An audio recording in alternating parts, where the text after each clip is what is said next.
Welcome back to section 4.1, page 2. And I want you to look at this example because we're going to be talking about edges and things. And we need to make sure that we're not going to consider this an edge right here on its own. These two do not cross here.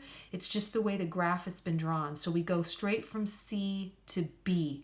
There's nothing in between there. So notice this is another way to draw the graph, that you go straight from C to B. There's no path to get to D going along there, okay? So now what I'd like you to do is do your classwork number 6 and number 27, pause the video, and then come back and we'll discuss that. Okay, so hopefully you had a chance to do this classwork. And you see here that when we talk about all the vertices and edges here, the vertices would be A through F, and then you're just going to go through them. I find it easiest rather than keeping them in order like when you do B. Just do the first one you see, BD, the second one BF, and the third one BE. I find that easiest, but do it however you like. Okay, so that one was fairly simple. Hopefully you checked your answers on that. Okay, let's look at this one now. So this one, the easiest way to do this one, I think, is to look at A and say, okay, how many things are coming out of A? How many lines? 1, 2, 3, 4, 5. That means there should be 5 edges that start with A. So look at what I've listed. I've gone in order. AB, AC, AE, AD, and a second AB, okay? There's 2 ways to get from A to B. Okay, so I've listed both of those. Then when you go on to B, of course, there's these outside paths, but you've already listed them, so we don't need to list them again. But then you have these 3, 1, 2, 3. So make sure you get BC, BF, and BD. BC, BF, BD. And then when you look at C, how many things are coming out of C? 1, 2, 3, 4. We already have the AC, but we need CE and CF. We have the CB. Okay, so continue on, make sure you've got all those paths, and then let's go back to the handout. All right, so now we're going to talk about what it means for a graph to be connected. If it is possible to travel from any vertex to any other vertex of the graph by moving along successive edges. So let's say you have something like this. You have A and you go to, let's say, B, okay?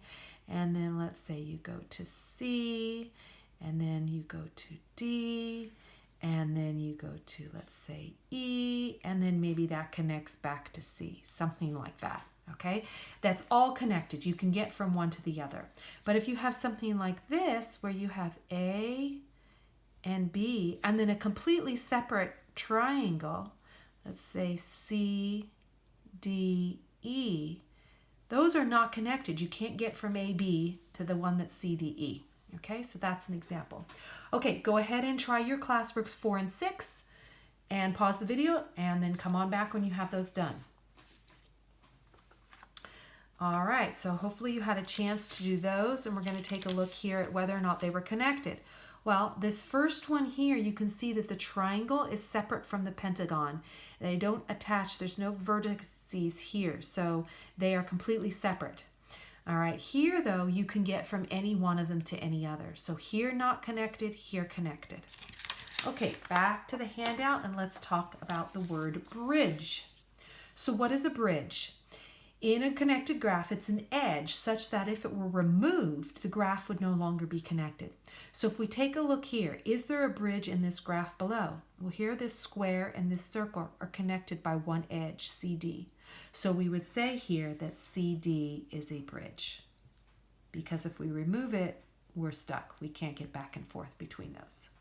Okay, your turn to try the classwork example bridges. Go ahead, pause the video, do them, and then come back.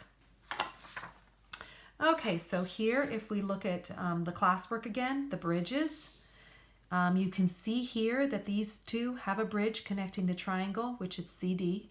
Here, there is no bridge. There needs to be one with CD, and then we connect the two, but right now there isn't a bridge.